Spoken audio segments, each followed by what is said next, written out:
I waited 2 years to make this video. 2 years. Okay, new Sonoff NSPanel Pro. Let's go.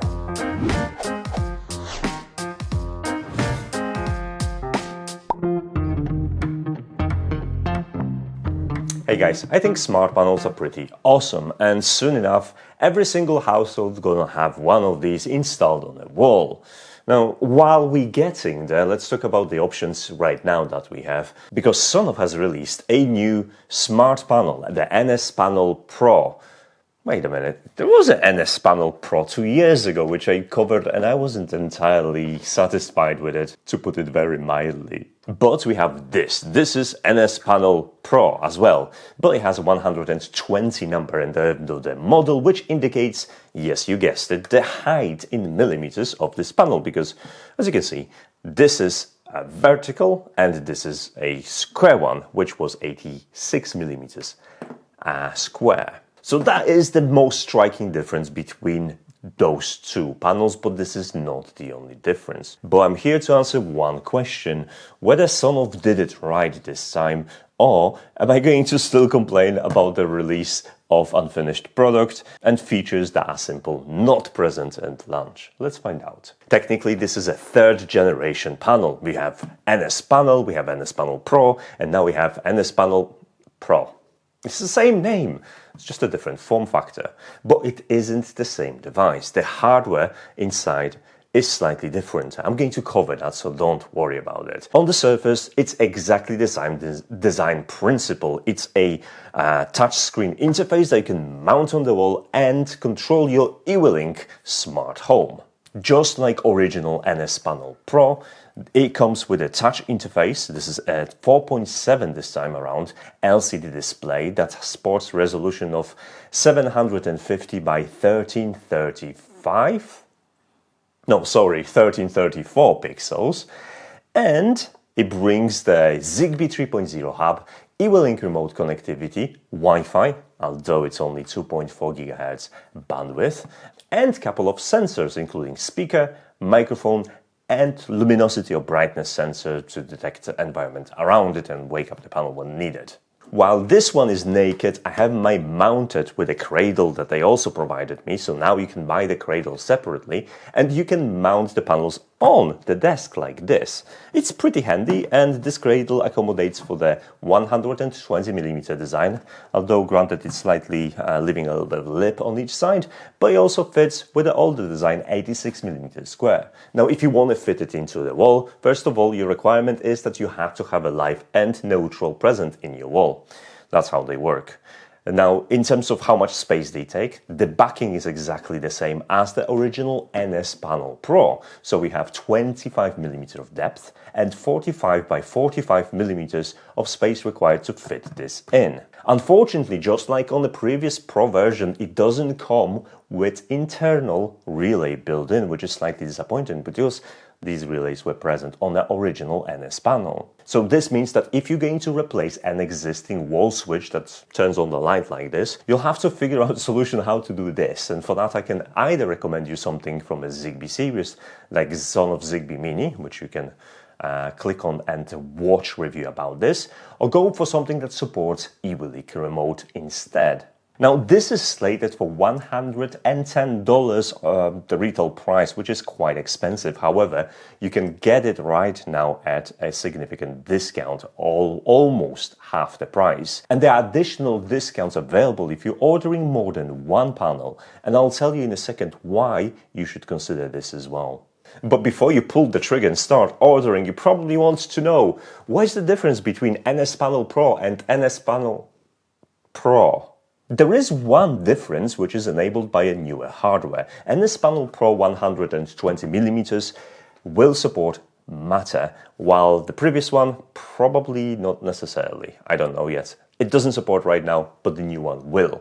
So in order to understand this panel a little bit better, we probably should take a look inside and see what has changed hardware-wise. It is the same module design that allows you to unpin the panel from the backing easily and then access it from inside. After some poking around, I discovered that both actually devices share a rock chip CPU. However, this time around we have the RS3326-S, which is a quad-core Cortex A35 CPU supported by 2 gigs of RAM and 8 gigs of eMMC as storage. All that storage is being used for the Linux-based operating system. To handle Zigbee component, this built-in Zigbee hub, we have EFR32MG21, which is also available on their other Zigbee devices, including USB coordinators, which I covered in this video. If you want to get a coordinator, check out at that video too. It's going to be super useful for you. While on the surface the hardware differences aren't that big, the new panel is so much more responsive, faster in operation, and I just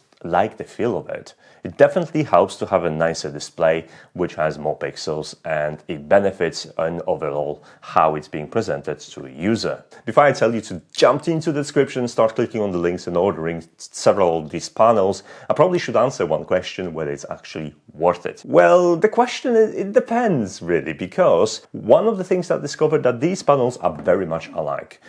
As I said, the only significant difference between them is Matter support, which is obviously available on the new device. But other than that, both devices went through changes in terms of firmware and they are alike.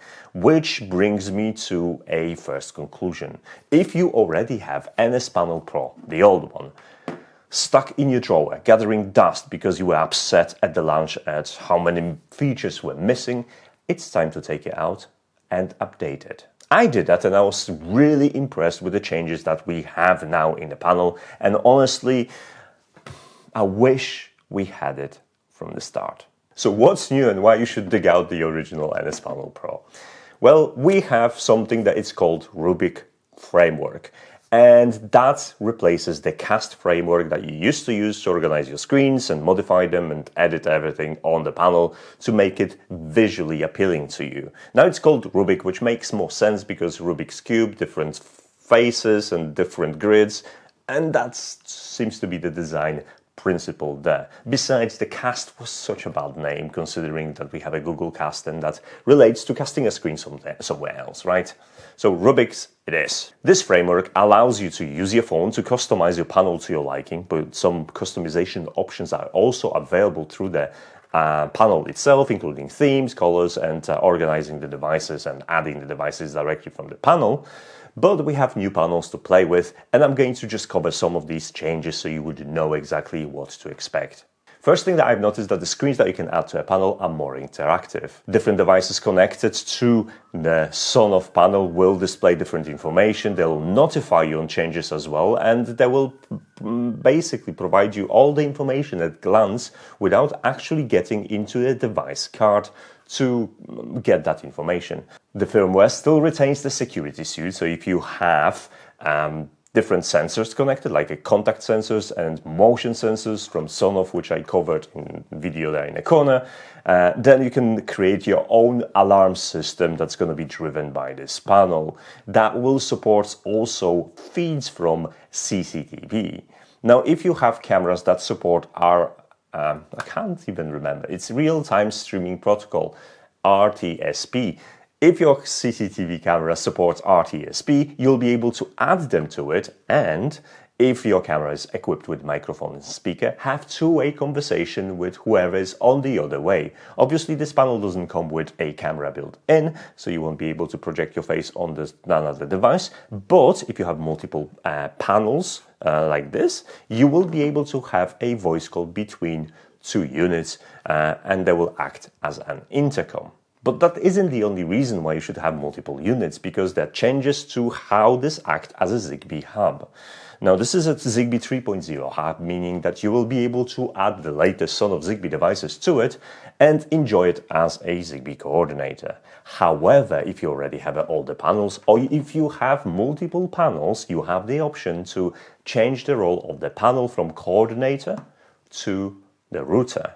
It was the move that I firstly seen in the Agara. They've enabled older devices to propagate the Zigbee mesh network instead of just creating multiple Zigbee meshes to control the different regions of your house and creating a bit of a mess. So now, with every additional panel, you can set it to a router mode and it will be part of the same Zigbee network in your house, making it stronger and better for you. That is especially great for someone with the multi-story buildings. There is a new thermostat interface and the new power dashboard that you can access directly on the panel, and I really like how it looks like.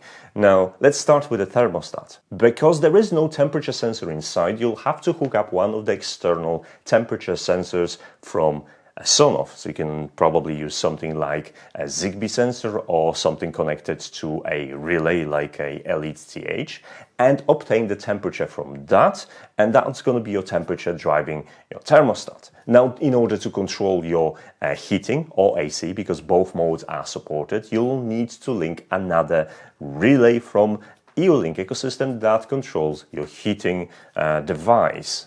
And with that, you can create multiple thermostats to accommodate for the fact that you might have heating zones or different floors.